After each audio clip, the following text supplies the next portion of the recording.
Hey guys, it's Alex here with Scrambling Dads Podcast. Jason and I are doing a special episode here. Talk about the events that happened on September 10th. And quite frankly, the everything that's kind of been happening. In Charlotte, and Dallas, there was an issue on the same day. We're just getting on talking specifically about these events and how it impacts our parenting and our worry in the future for the kids that we're raising and the world we're giving them. This is probably the one of very few that will not be family friendly. Because I certainly know I have opinions, and I'm not going to mince words on it. And just the content of what we're talking about certainly is not family friendly. So wanted to inform everyone what this special episode is about. Our emotions around it, and to obviously listen with caution. This is not about politics. This is not about what either of us believe. It is strictly about our reactions, and how it impacts, how we see the world for our kids. So thanks for tuning in, and we'll get to it. Welcome, guys, to a special podcast here. You got Jason and Alex. We are getting on because we thought it was important to talk about what happened a few days ago. I think it's important to talk through others that have been other things that have happened violently. Talk through honestly the fears and what we text each other about this world and where we're going as a country for our kids. You know, I'm interested to hear Jason's perspective on the fact that he has two young adults that he's raising, um, and they're actively living this. And how does he communicate and have the conversations about this with kids that still have a moldable brain, right? We're talking a 22-year-old and a 20-year-old. You know, I'm interested to hear that side of it. I'm interested to hear your thoughts on the world we're going to give Miles and Trip and Grayson and Isabella. And I, like I said in kind of the beginning, before Jason and I got on, this isn't family friendly just because of the content of what we're talking. It's impossible for it to be. So please, don't listen to it with the kids unless you are in a place that you want to do that. I know I, for one, I'm not going to mince words. I watch my language on the podcast for family reasons. I want my sons to be able to listen to this. Um, I'm not going to mince words because I'm pretty frustrated. This has rattled me a little bit. So uh, let's recap exactly what happened. And again, this is not, I want to be clear, this is not political. There's no left and right in this conversation. This is a humanity conversation. Um, and I think I speak for Jason in that as well. Like, this is not political. This is strictly how it impacts us in our life. So events that happened September 10th, Charlie Kirk was assassinated at a college campus while doing what he calls his Turning Point America, where he goes, tours campuses, and openly debates college kids. Somewhat polarizing figure. He certainly has taken some hard lines in various areas that people may or may not agree with, but has always treated it as an open forum of conversation, really trying to acknowledge that we can agree to disagree, debate, maybe try to find the middle ground. Again, and a lot of people see him as polarizing, but that's what he does. He goes out. We know nothing about the suspect. I know he was apprehended today, but we know nothing about that. So there will be no speculation on the motive from us. I'm not going to talk about it. Whatever it is, we don't know. So there's no speculation here. We're just talking about the incident as it was. And then just to talk about some other items, because this was massive. He was big and impacted tens of millions of people, from what everyone says, by going to these colleges. So this overshadowed other news. So I'm going to rattle off four other items that have happened in the past, call it 60 days across the nation, to really drive home the world that we're living in right now. And maybe it's just ease of news getting to us versus 30 years ago. but it seems like it's happening a lot. So you had a stabbing in Charlotte on a transit train of a 23-year-old Ukrainian immigrant, uh, stabbed, killed. We have yesterday in Dallas at a motel, there was a decapitation of a motel manager over a disagreement. Guy disagreed, left, came back with a machete, and decapitated a 50-year-old woman. We have a mass stabbing at a Walmart in Traverse City, Michigan, where a guy with a folding knife walked around Walmart and stabbed people, 11 injured. And then you had an attack on a mother and a father while hiking with their 9 and 7-year-old kids, murdered by someone they don't know in Devil's Den, Arkansas, in front of their kids, murdered. So for me, this all hits home, especially murdered in front of their kids, murdered because of a disagreement. It's rumored, I never fact checked, but it's rumored that Charlie Kirk's wife and kids were at the rally he was shot at. Granted, they're toddlers, so maybe they don't truly understand, but the fact is they were there. So why is this so personal? That's why, because it's starting to impact our youth. So, yes, Jason, let's get your initial reactions when you heard this. What you thought. You're also a high school teacher, so you're hearing what kids are saying as well. So how do you internalize this and then turn around and answer to children and young adults that you're impacting their lives? I mean, yeah, like you said, there's so much has happened on this scale. And then don't forget the same day, but I don't know about the same time, the Colorado had another high school shooting. You're absolutely correct. I was remiss in even putting that one on there. Um, because you mentioned that, it's just, I mean, as an adult, it's hard to fathom, like going through, I mean, like you said, the ease of accessibility of news being translated through us is much quicker. Growing up, it's like we didn't hear anything unless it actually hit the 5 o'clock news. But to sit there and hear, kids talk about it, especially if it's much closer to home, being in the setting that we're in and what happened, with Charlie Kirk and then Denver, and then obviously everything else school related over the last 20 years. Um, it is difficult to address it with students, and young youth Americans and teens. I mean, I don't even how to, it's just, gosh, this is tough. I,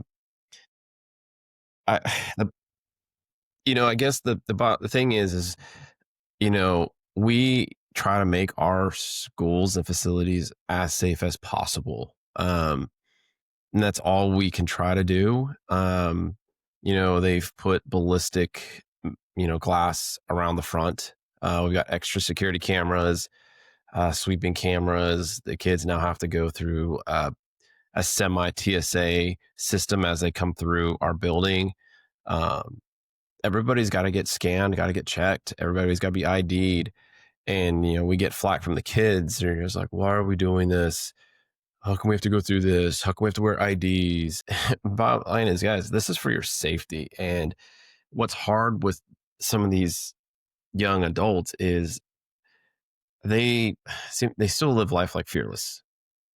And then when something does happen, then they're scared out of their minds, because we've had like drills, and like, oh, it's a drill. But then sometimes a siren or a warning goes off in our building and it's not a drill. Then there's a different panic and different look in their eyes. And we as adults have to remain calm, and we have to stress, guys, this is why we go through these procedures. This is why we go through these steps. It's not to waste time. It's to make sure we understand if something happens, us adults are prepared to help handle what we can, and then obviously protect you guys as best we can. And your cooperation is important for us to make sure we can do that.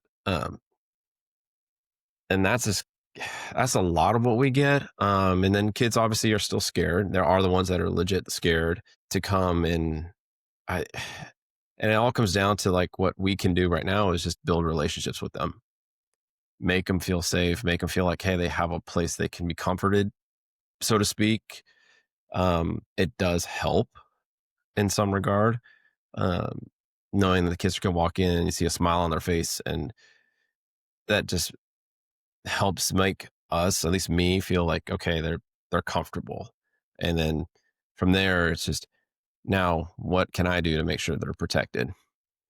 I mean, that's on the high school side. That's the setting. Yeah.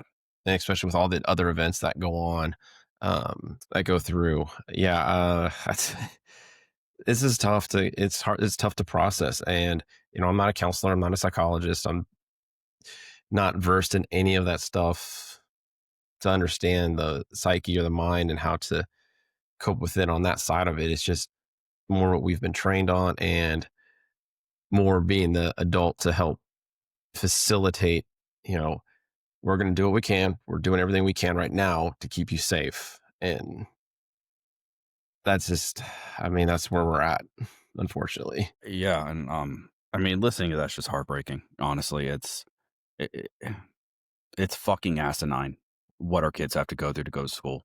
It truly is. It is a fucked up world if we're sitting here talking about having to go through a mini TSA check just so they can go to a school. Like that is so beyond frustrating. It is so beyond frustrating for me to sit and hear that someone died by voicing what they believed in, whether it was right or wrong.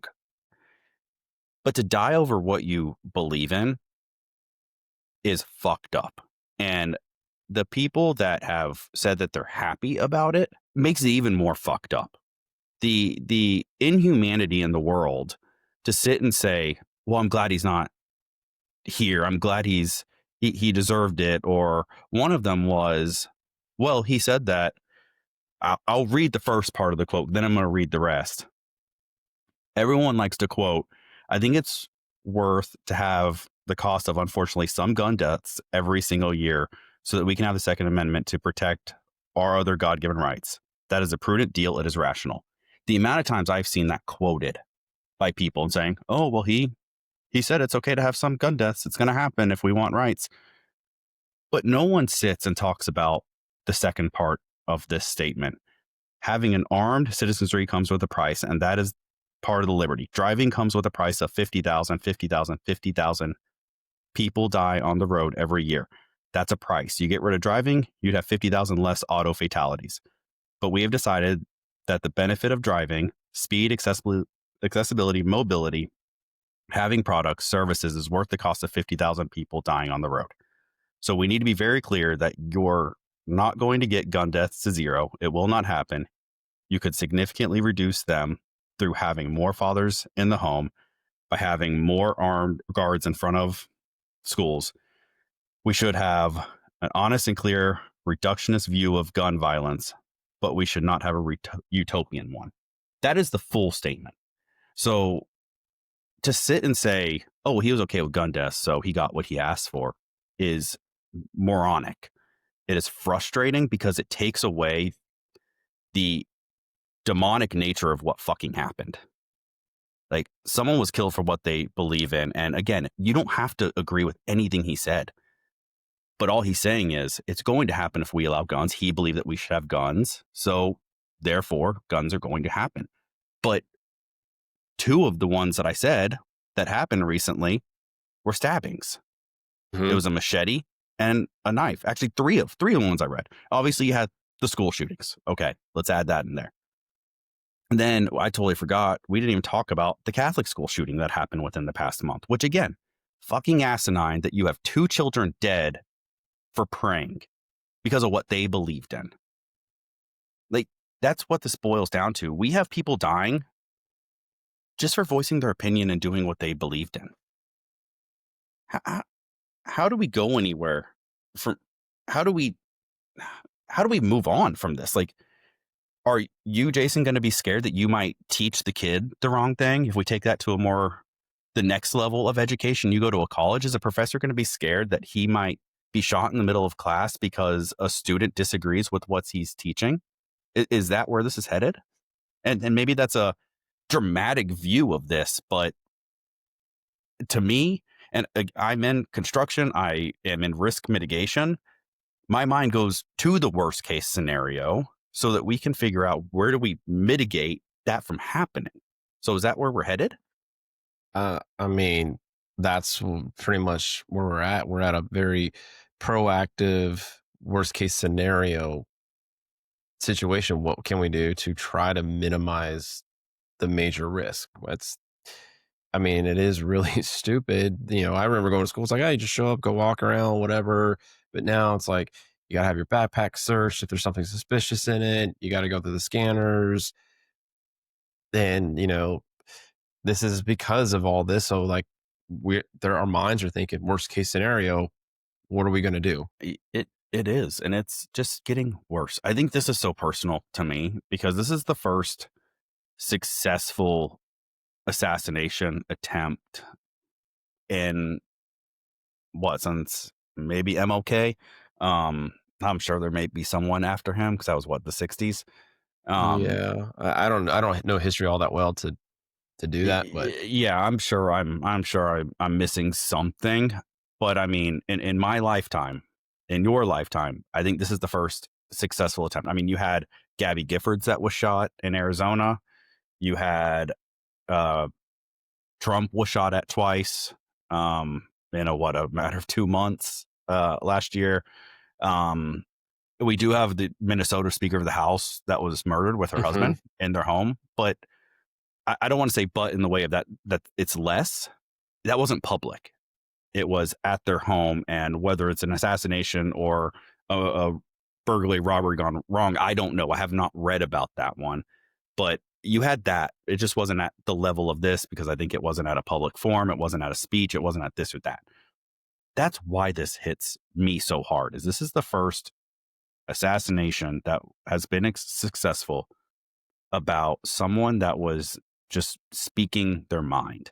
I mean, I just don't know where we go from here. I truly don't understand how we recover as one from a situation like this. Not even talking about how we are going to educate our kids. I mean, obviously no one has an answer. And what makes it worse, high schools, elementary schools, I mean, they're protected to a point. Most of them have officers and they're not super massive. They've got all these extra security measures as much as they can. But yeah, when you go to colleges, it's wide open. And most colleges are open to public. Like, you just walk on campus, you've got people cutting through just because it's easier than going all the way around 3 city blocks just to avoid just going somewhere. Well, not to mention Texas is campus carry state. I mean, it's obviously banned in some areas of the campus, but by and large, public schools are open to carrying. Yeah. I don't. I mean, there's going to be people who are going to say they have the right answer, which is not always the correct answer, and then there's people who said we'll take care of it, the Texas way, and then you got the open carry. But then again, then you go back to the person is like, are they trustworthy enough, sane enough to be carrying if something were to happen? And could they make it worse? So there's so many different angles that could be at play here. And I don't know if there'll ever be a right answer. I don't think so. And I think I'm not going to sit here and play the victim card of the millennial generation. I want to be very clear that there were generations ahead of us that have had equally traumatizing shit happen, right? We had Vietnam War, we had Korean War, we've had Desert Storm, we've had a bunch of other events happen. We have certainly, I mean, I think Columbine was the first big school shooting, if I'm correct. Think so, but even that was, I'm old enough to remember Columbine for the most part, which means you're old enough and you're on the top end of the millennial generation. So I guess my point in saying all of that is maybe I just have a really fucked up view of the world because we don't have a safe place. I mean, we had Mhm. obviously the wars, you have Vietnam, and you have a ton of people going overseas. And I mean, Casey's grandpa was a helicopter gunner in that. I mean, he had trauma from that most likely, but it's so I don't want to take away that there wasn't anything from that. Mhm. But I'd be interested to hear, like, when you came home, did you feel safe? You're back home. You feel safe in your own house. You feel safe in your own street. You feel safe going to the grocery store. You feel safe going to church on a Sunday, if that's your thing, right? Where the fuck is our safe place in today's day and age? We have gone through multiple school shootings. We've gone through 9/11 as a millennial generation when, I mean, I'm on the back end of the millennial generations, right? I'm 89. So I think it goes, what, to 92-ish, 93-ish? I think so. So I don't yeah. I'm on the back end of that generation, and I vividly remember 9/11 happening, right? And then we have the forever war, multiple political campaigns that have gone south in the past. I mean, we're not even going to talk yet about how we can't even agree to disagree as a nation. So let's take that off the table. Then you have the COVID epidemic. Not to mention we had the housing bubble. I mean, I can continue. The millennial generation has gone through a fucking shit ton domestically. We're not even talking about international. Like, where the fuck do we feel safe? Because I could tell you, half of our conversations on this podcast are about how to be present fathers. Dude, I can't sit with my back to a goddamn exit door when I take my kids out because I'm worried about how do I get my kids out in the event of something going south? Mhm. How do I get my wife to safety? How do I get my kids to safety? How? Why do we live in this world? I I don't know. I it's like we don't know, and I mean, maybe go to a different country, go off the grid. Maybe that's why those people are so big about just disappearing and just not being in contact with technology and just live on their own. Well, and part of me questions, like, did every country go through this? I mean, we can sit and talk. My family's heritage is a large part Spain. Um, and then you talk about Spain and Portugal hating each other over shit that happened 900 years ago. So, I mean, I can't do quick math in my head right now because I'm frustrated, pissed, and drinking tequila. So we're how old now? 76 to now, 250 years. Yeah. We're about to be 250 years old as a country, and is this just fucking growing pains? Did every country go through this at some point? Um, Maybe. I don't know. I don't know. I don't know Spanish history over the last 2025 years, but um, I don't know. I mean, to your point of maybe Yeah. move somewhere else. I don't know. Or is that going to happen in another country? I don't know. I mean, yeah, I'm sure if you were to dig into the history books somewhere, I mean, every country probably did or still does have their growing pains. But I think I don't think you can ever get rid of it. I mean, you still got stuff with these countries, Israel and you know, Iraq and Iran and all of them fighting over thousands of years. Yeah, I mean, that's a forever war. I mean, Gaza and Israel have been at it, or Palestine and Israel has been have it since the beginning of mankind. So, yeah, you're not wrong. So I can sit and wallow on all of this. But for me, Hmm. right, I'm in corporate America for the most part, right? I've spent time in corporate America when I was working with the developer. Obviously, I came back to the GC world, so I'm a little more in the blue collar side of this again now, which I've loved for certain reasons. Um, but like, I sit and have sat through contract negotiations and disputes over change orders and billings and invoices and all of this. And I can tell you right now, there's never been a time that I haven't been able to see the other side and meet in the middle, right? You have a argument over a contract. You may get heated.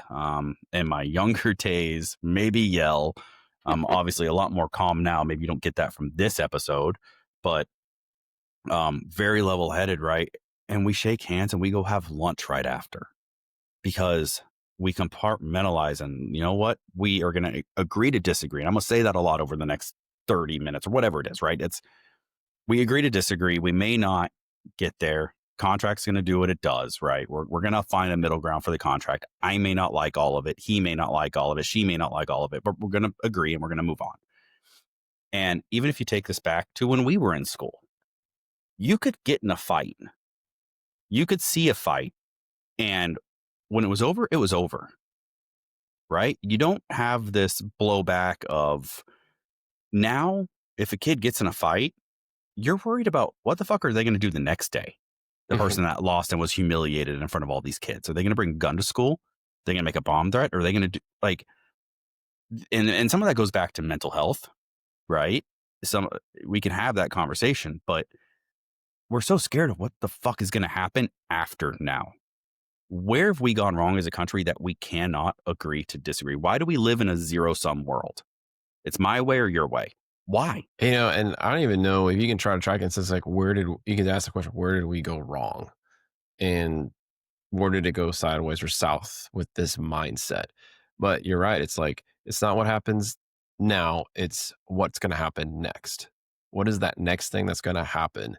And, even with your general contractors and meetings and things like that, we could have meetings with students and parents, and parents are always going to take their kid's side. You're frustrated, and then you have admin who's trying to negotiate, and they're trying to find a middle ground. And it's like, kid will talk their evidence, which is usually just he said, she said, but then we're in the business now of like covering our asses. It's just document, document, document. And it didn't have to be that way. It's like, where did it lose? It's the teacher's word. Like, I have nothing to gain to lie about what happened in a classroom. Like, I have nothing to gain. You didn't do your work. All right. You misbehaved. Why would I lie about that? But, now we have to have documentation to prove and stated that we tried this stuff, tried all these things. And it's frustrating that we have to do that just to convince them that their student was in the wrong. Again, it's just asinine. Like we are taking away the talents of the profession that you do because you're worried about how do I not get in trouble. Mm-hmm. And I have that conversation with my project managers all the time because we're sitting and they're worried about getting in trouble. So they're not going to make a decision. Right. I'm like, guys, I'll support you. Just make the decision. Right. And we're in a world that you're so worried about covering your own ass that you're not doing the best job capable. We don't allow mistakes. Again, it's a zero-sum world. You make a mistake, you're screwed over it. You shouldn't have done it. You shouldn't. We don't agree. Well, it's my way or the highway because I can't see the middle. I think we've done well on this podcast of having these golf conversations. And we have Mikey, who's obviously not here, coming from a fitter perspective. And how many times do you and I sit and make harebrained club changes or we're just making dumb decisions at times. And Mm-hmm. he might be like, I don't agree, but it's your bag. So do you. Like, why are we not capable of doing that in society? Of just saying, okay, I appreciate your perspective. I appreciate where you come from. I don't necessarily agree, but I respect you. Why And can't we I'm do going to that? do whatever I want. Yeah, like why can't we do why does children praying in a Catholic school impact you so much that you want to go shoot the school? And this one specifically deserves a special place in hell because you did it from the outside where you can run away and then you shot yourself because you were scared. Yeah. Like, you didn't even give anyone a chance to protect themselves because you did it through the outside of the building. That's a whole new level of monster that I can't even comprehend. But back to what I was saying, you believe so hard that they are wrong that you are going to go shoot them while they're praying because they're doing something that you may or may not like. Like, I just want to go back to just let there just be peace. Let them do their thing. It's not hurting you. Like, just let them do their own thing. Yeah. You have no right to do what you did. No one has any right. No one has any right to take someone else's life. Like, who gave them the authority to give them that permission? No one. No one ever would. And then, then they run scared. And like you said, most of the time, if they're not caught by authorities, they take care of themselves because they're scared. They already knew they came to their end. I think what's frustrating to me on the reception of, like I said, some people were happy about this. Yeah, To your point of it's not right. You're right. It's not right. And there are plenty of people that he openly debated online, also other debaters with social media followings, big debaters. They do streams. They have people that were on his level that cried over the news. And they said, I may or may not have agreed with him, but this should not have happened. So if you have people like that he went toe to toe with in debates saying that, why do we have a sect of the world that is sitting and saying, well, I'm happy? But those same people, by and large, are the ones that want gun control. If you want gun control and you condemn gun control and gun violence in a school shooting or something like that, shouldn't you treat all gun violence the same with the same reaction, which is deep sorrow and affect and not just be happy? That's where I struggle, is people are not reacting to this the way that they would a school shooting because of his opinions. And how am I have a 9, 10, and 4-year-old. Let's take the 4-year-old a little bit out of this because she's younger. How am I supposed to educate my sons on what just happened, but also say, I want you to stand firm on what you believe in, knowing that if you stand firm on what you believe in, that might get you killed. So as a father, how am I supposed to raise my children, telling them to be strong-willed individuals, chase what you believe in, stand firm on what you believe in, when I'm scared to fucking death about their life? Yeah. I mean, it's one of those things where I guess it depends on how passionate you are, maybe, or how vocal you can be, or outspoken you can be. Because there's everybody. Like, you have your stances on things, I have my stances. I know the students and other people have their stances, but I noticed that there is X, Y, and Z like to be more vocal.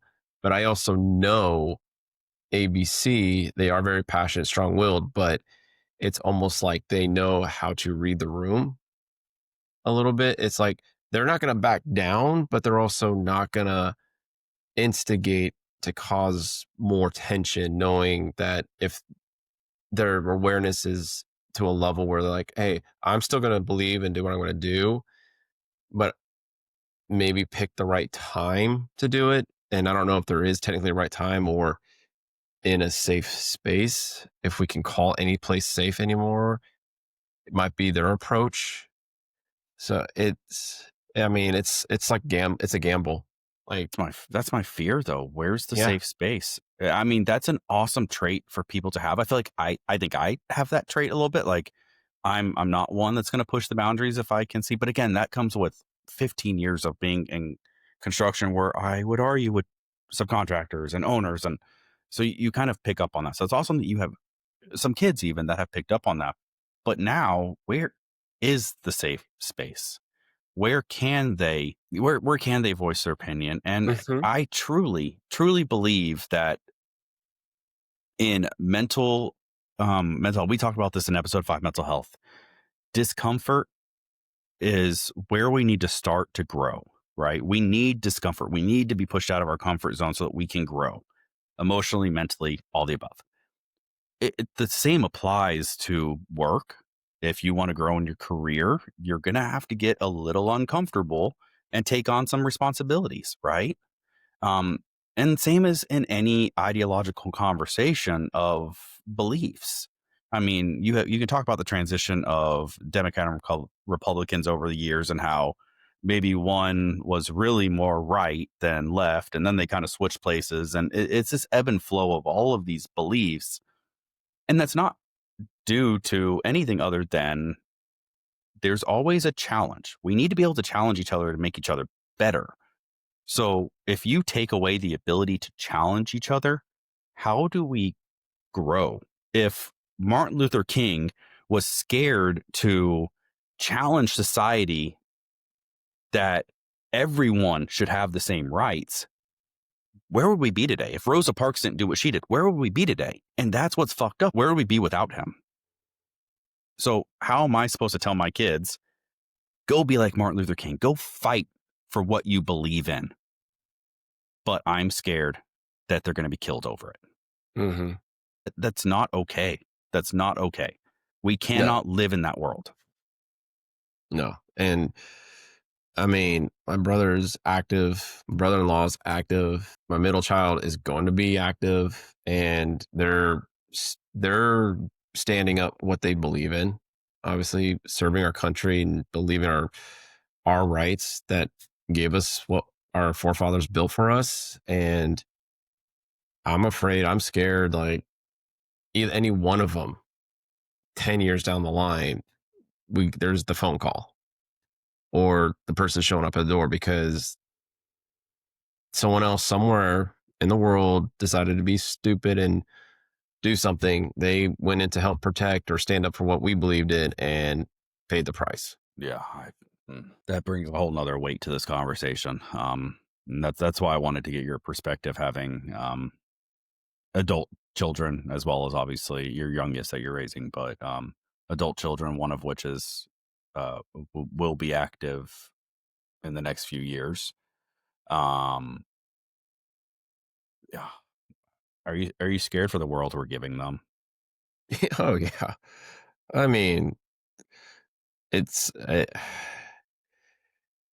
it's terrifying. It sucks, and it's almost like I don't want to say for you can't forget about it, but it's almost like guys do everything you can to live your life, but not live in a bubble because then you're not experiencing life, and it is difficult. I always tell them, hey, just every time we talk, just hey, be careful, be mindful of your surroundings. I've got Life 360 on them, and it's not just to check in, like micromanage. Just hey, okay, I see you made it home. All right. And even homes can be a dangerous place still with people being crazy. Yeah, But at least I know, okay, I have some location of where you are. But yeah, the world that we're leaving them is not the best situation, and we've got to find a way to make it better um, for everybody. And it's hard to also stem what's causing these rifts that are creating assassination, school shootings, whatever it might be, just random acts of violence. What is it? Is it because you got looked at the wrong way? Someone made a comment about you. You have some kind of post traumatic issues because of something previously, and something got triggered, and it's too hard to narrow down. It's like, hey, can we fix it? There's no way to fix it, but I guess we're just kind of trying to prevent it and just make us more aware, like and girls just be more aware of who you talk to, what you say. Not that you're backing down or just discrediting your beliefs, but have a better sense of what is happening before you engage. Um, and I know they carry some form of protection, tasers, like not knives, but I don't even know what you call it, but it's just like a metal like rod yeah, of those some little kind. small like batons almost. Yeah, And I it's know what got a you're talking about. point. And my brother gave it to them when they both went away to colleges, and so they carry that with them all the time. And so I think they have mace. If they don't have mace, they have the taser, and that. So at least they'll attempt to protect themselves if something happened. But obviously, that's close quarter stuff.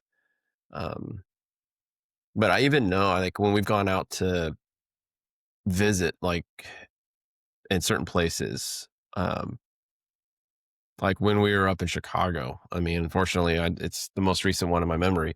Um, my oldest and I were just walking around, and I was on high alert because new environment, not knowing what's going on, like just scanning. Like I think I was tired. My neck was like, there was an elevated stress just scanning as I'm walking down the street left and right. We want to enjoy taking the moment of being in a new place, sightseeing, but yet we got hobos and some crazy guys. Some looks like that there's a gang hanging out on the corner, and we're just trying to get through and just enjoy our time. But I noticed enough she was on high alert, like she was very scanning and very aware. Mhm. And so that's kind of the fine line of like, we want to still live our lives and enjoy where we're at, but why do we have to do it on edge?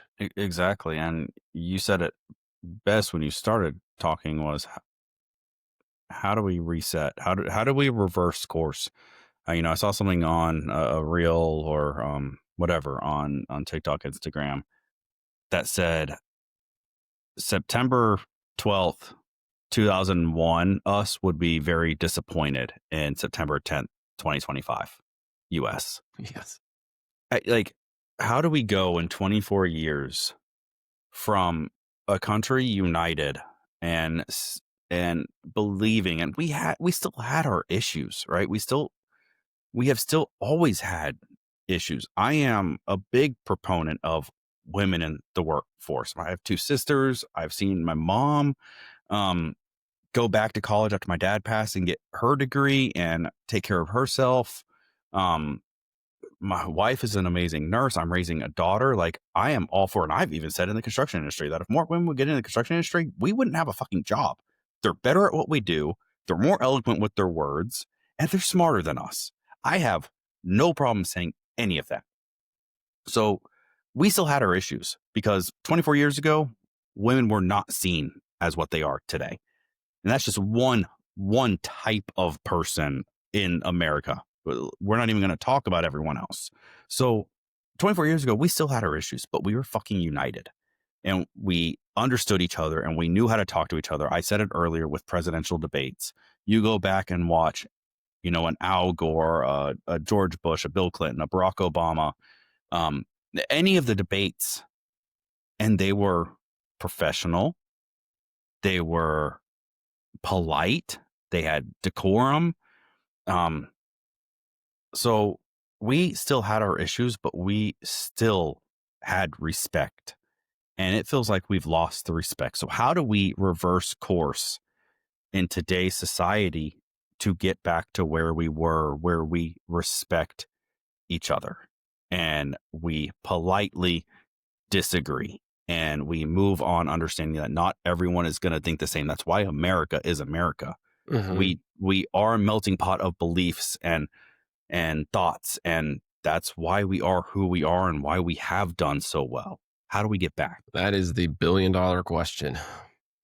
Yeah, and that's what has kept me up. And again, I want to be very clear. None of this, I can say it 1,000 freaking times, is condoning what Charlie Kirk believed in, because there have been surfacing all of the quotes, whether it's towards women or people of color, whether it's towards non-believers of Christianity, transgender, LGBTQ community in a whole.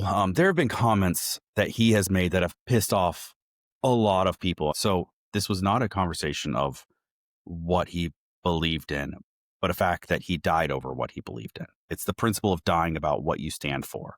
No one should die for what they stand for, using words. Physical violence will be met with physical violence, but these are words. So I don't know where we go as a society when we're killing people over their words. All right. Do we even know what happened with this stabbing? Was there words, or do we? No, I think that are you talking about Charlotte? Charlotte and the hiking, it was just Probably. wrong place, wrong time type situation. The Arkansas parents, um to my knowledge and what I've read, is there's no connection between victims and attacker. That just seems completely unexplained. Charlotte, no connection. If you've watched the video of this, and this is what's devastating to me as a parent, because you want your children to go be independent. I don't want my kids to stay in the same hometown forever. Like, sure, I grew up where I live now, but I went to college out of state 2 times because I went out of state and then I transferred to another out of state school. I didn't come home until I was a grown adult and just got a job here because the Texas economy was better. Quite frankly, I don't know if I would have ended up here. I'm glad I did because I met Casey, but I Hmm. don't know that I would have ended up here if the economy was better. Um, so this is what's devastating to me. This girl is on her phone, maybe not aware of her surroundings. If we're going to fault her for anything, it's just that she was on her phone and had headphones in, and that blocks out noise and makes you not aware of anything. Hmm. But how is she supposed to know that the guy she sat in front of is mentally ill and has been arrested 14 times for violent crimes? She's not supposed to know that. So Yeah. she sits Like, down, and then 30 seconds later, she gets stabbed in the neck and dies over a guy that is mentally ill. It's been stated that he was mentally ill, has been arrested 14 times, and was out on, if I believe, was out on bond. So it's like, maybe the legal system, I'm not going to say maybe, the legal system failed us in that scenario. 14 times is too much. Like, at some point, we need to step in as a judicial system. So I think it is very unfortunate for her that the legal system failed us. But if we boil it down to why she died, it's nonsensical and seems to be mental health. The Arkansas attackers, nonsensical. If I'm going to guess, probably some form of mental health. We talk about the guy that killed himself after shooting up the Catholic school. We don't know because he killed himself. But if I had to guess, some form of mental health. Like, we are in a mental health epidemic. And I have been very vocal on therapy. I've been through it. I will always tell someone that whether you believe in it or not, at least give it a try. But we are in a mental health epidemic, and it's becoming evident every day. And I am very interested to see what comes out of all of the interrogations and conversations from the suspect that they arrested to understand if mental health played a part in him wanting to kill Charlie Kirk as well. hmm yeah, it would be curious to see what his side of the story is, or was it just pure hatred towards the guy? Yeah, I don't know.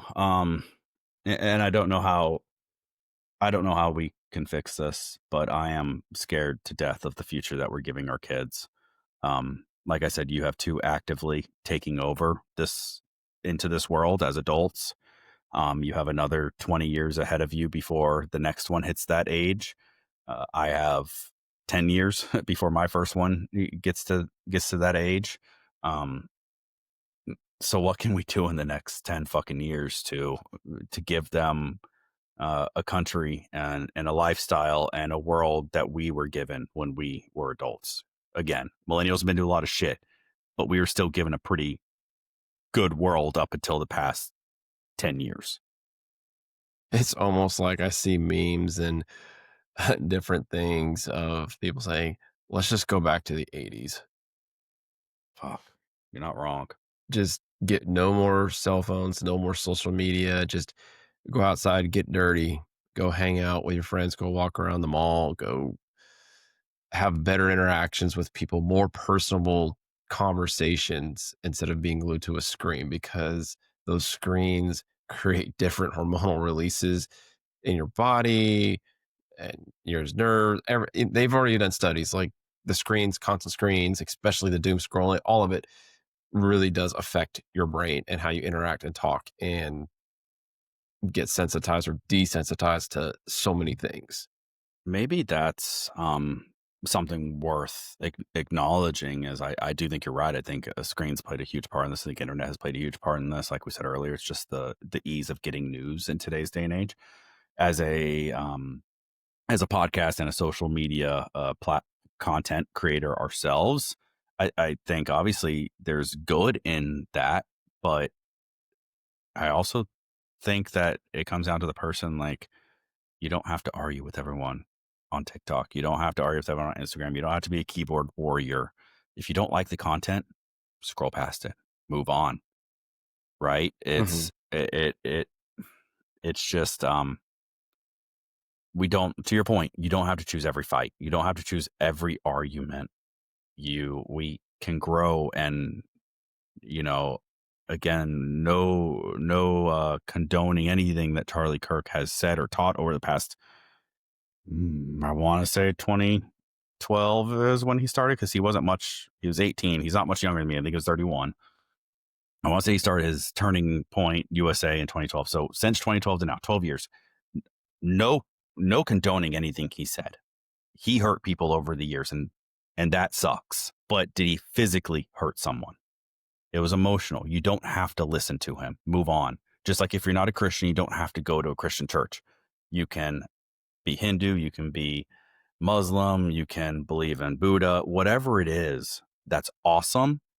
Go to your church, go to your mosque, go to whatever. I'm not educated enough in all the other ones, right? Go where you go. I'm not going to go be friends with someone that speaks a certain way about, other races, or speaks poorly about women, right? Like, choose who you're going to listen to and don't interact with the others. If they're not physically hurting anyone, then there's ultimately no harm in it. Everyone has their own voice. Educate your side of it. Agree to disagree and move on. That's the best thing that I can say here. Just agree to disagree and move the fuck on. Yeah. Let everyone be. Yeah. I think to the point I've had conversations with the kids, whatever it be mine or past students or current students, whatever it's happened. And I've sometimes asked them, was like, did it directly affect you? And they're like, no. Well, then forget about it. Like, if you have no direct connection to it, they're just saying something, sure, it might make you uncomfortable, but ignore it. Like, stop, or don't take it personal. Like, if they're not saying anything about you at all or anything like that, whatever the situation is, just, that's the problem I've come across. And I think it's because of social media and other things like that. They just get triggered so easily. And it's just, does it affect you directly? No. Then I don't want to sound mean or things, but it's like, so what? Like, just move on. Yeah, Just, it's hard to not it's invalidate hard. in that scenario, but you're not wrong. I mean, this happened about a year ago. Grayson came back crying from playing at a friend's house, our neighbors. It's like, well, they called me a poopy head. Okay. I mean, this was probably when he was 6, right? He was younger, obviously. And I'm like, okay, well, Grayson, are you a poopy head? It's like, no. I said, okay, then don't let it bother you. Why are you hurt by that? You're not that. So why are you hurt by it? And we had that conversation. Mm-hmm. I mean, it's maybe we need to get back to the freaking saying when we were kids: sticks and stones may break my bones, but words will never hurt me. Yeah. Like, I mean, and I think that's a little archaic in the sense of, we know mental health and we do know words hurt, but I think we've gone so far the other way that now it's like words are physical violence, and they're not. Mm-hmm. Like, just brush it off and move on. Don't go to that rally. Don't go to whatever. Go protest it politely, professionally, civilly. Protest it if you truly don't want him on your campus. Awesome. You have that right. Go do it. And I fully support that. Just like I fully support he had the right of speech to go do what he wanted to do. But do it civilly. We Mm-hmm. all have freedom of speech. We all have freedom of religion. So go do it. Yeah. Peacefully. You don't need to be barbaric about your approach. That's what No. causes problems. We don't. So I appreciate you coming on. I appreciate you Mm-hmm. talking about this. We recorded 2 days ago. I know our wives are not totally happy. But I think we created this platform. And I specifically wanted to, because I needed to let out my frustrations of where the Mm-hmm. world is. And it could have been, it could have been any political figure, left or right. It doesn't matter if I agreed with them or not that this happened to, and I would have still been just as frustrated, because it's the principle of someone died for what they were just believing in. And I will tell you, as a father, I'm going to quote Thomas Paine because I'm a protector by nature. We've talked about my abandonment issues, and I will do anything to protect my kids and my wife.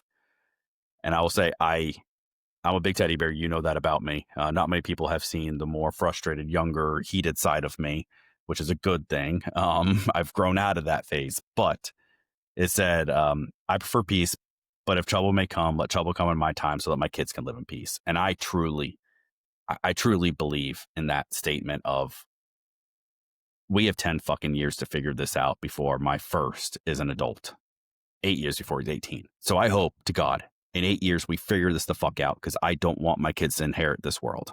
I don't. No. I mean, hey, maybe AI will have an answer for us and fix everything That'd be or make it freaking great. worse. That would be great. Well, everyone, thank you for listening to this. Thank you for taking in 3 episodes in 8 days instead of just 2. Hopefully, this conversation is just a platform to see that everyone needs to be having these conversations. Everyone needs to be talking about right and wrong, not left and right. It's humanity versus evil. It doesn't matter what our political, religious views are here. It is truly what is right and wrong. And I think we can all agree what happened and what has been happening is wrong. And we need to come together as a society and get back to how we can challenge and respect each other in a professional, civil way so that we can grow and we can find the middle ground, because there is a middle ground in all these arguments. So let's find it. Let's move our country. Let's move our kids. Let's create a better future for everyone. So Jason, thank you for getting on. Thank you for letting me use this as a vent session, and thank you for your input on what you do with your high school kids, what you do with your daughters, and hopefully this has some level of an impact. I hope so too. Thank you all, and you'll hear us again on our normal episode on Wednesday.